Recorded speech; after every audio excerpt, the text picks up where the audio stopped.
practice of healing in the Philippines can be traced back to pre-Hispanic Philippines.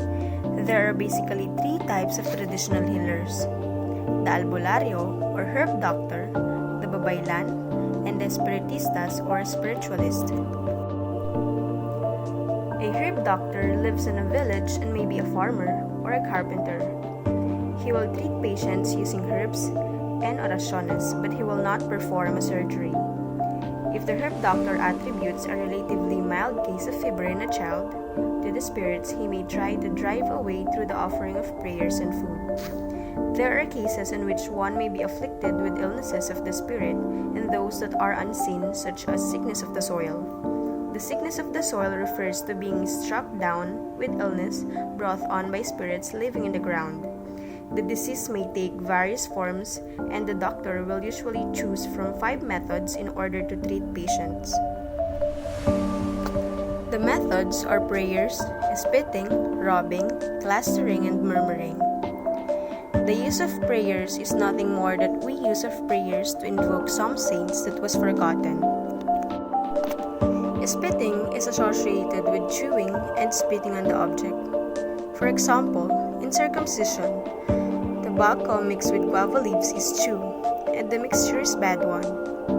In rubbing may include little massage with the use of ointment. Kerosene is used to rub on the joints, and it is usually painful. Plastering meet the nerves that are founded in the water and applying to the piece of cloth. Murmuring is a special secret phrase with special wonders of certain ailments. This is not directly to gods or saints. The words themselves are responsible for their songs that they get to use toward the people. Within the village, communities faith healers, known as babaylans in Visayas and katalogans in Tagalog, may be found. Babaylans, or predominantly women, were usually considered as top feminine traits.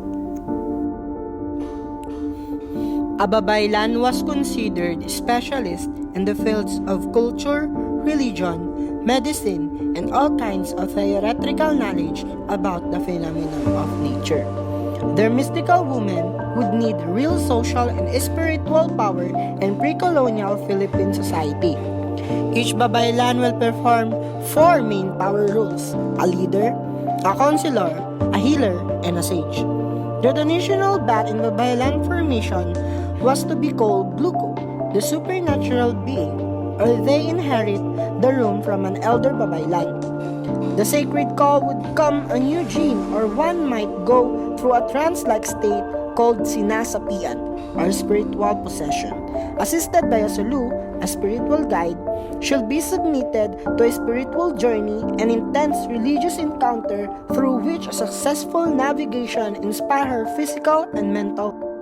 According to the Lumad community in Mindanao, especially in the Mamatay Salog, any woman or man who will identify and solve the problems of the community demonstrate leadership at solving problems as they arise and matured can be chosen as babaylan.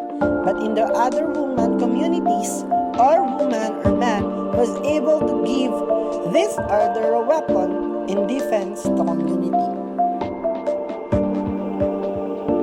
The education of babaylan is a lifelong process, and she becomes full-fledged when she understands in abundance the multiple factors of healers and others. So that is why babaylan are already in their maturing years before they assume the mantle.